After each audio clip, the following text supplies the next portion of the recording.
विश्लेषणाचा वेध घेणारे news channel star city one. राज्यातील आणि देशातील राजकीय घडामोडी पाहण्यासाठी आणि इतरही बातम्या पाहण्यासाठी सबस्क्राइब करा स्टार सिटी वन।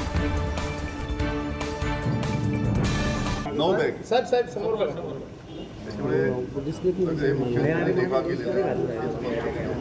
देशमुख साहेब, देवेंद्र फडणवीसांनी एका वृत्तपत्राला दिलेल्या मुलाखतीत असं म्हटलं की सिंचन घोटाळा जो होता तो त्याचे जे आरोप होते ते खरे होते आणि अजित पवार त्या खात्याचे मंत्री होते, त्यामुळे त्यांचंही नाव आलं होतं।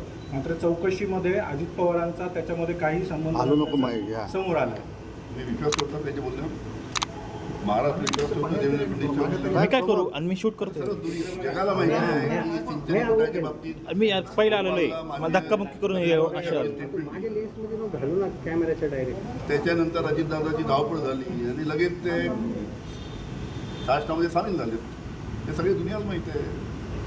अशा गोष्टी ज्या आहेत त्या लोकांना अशा गोष्टी सांगितल्या पाहिजे की ज्या लोकांना पटेल। आपल्याला सांगतो संपूर्ण महाराष्ट्रामध्ये ज्या पद्धतीचं चित्र आहे, महाराष्ट्रामध्ये चमत्कार घडणार आहे। बाहेरचे जे बाहेरच्या राज्याचे रिपोर्ट आहेत त्या ठिकाणी सुद्धा अतिशय चांगले रिपोर्ट आहे। 400 पार सोडा 200 पार सुद्धा आजच्या तारखेला संपूर्ण देशामध्ये ज्या शिवाजी पार्कवर बाळासाहेबांनी भाषणं गाजवली त्या शिवाजी पार्कवर आज देशाचे पंतप्रधान नरेंद्र मोदी यांची सभा होती।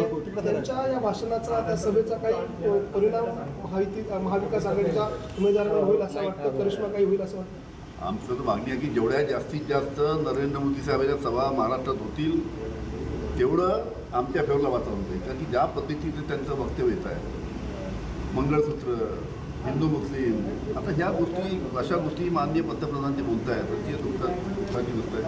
त्यांनी आमचा आग्रह आहे की त्यांनी जास्तीत जास्त सभा घ्यावा, त्याचा आम्हाला 100% फायदा होईल।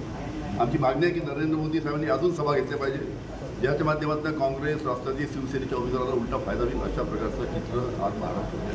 देशमुख साहेब, तुम्ही असं म्हणता की बॅग तपासणीचं केवळ नाटक केलं, 100% निवडणूक आयोगाने याची पूर्ण प्रकारे चौकशी केली पाहिजे, निरीक्षकांनी त्याबद्दल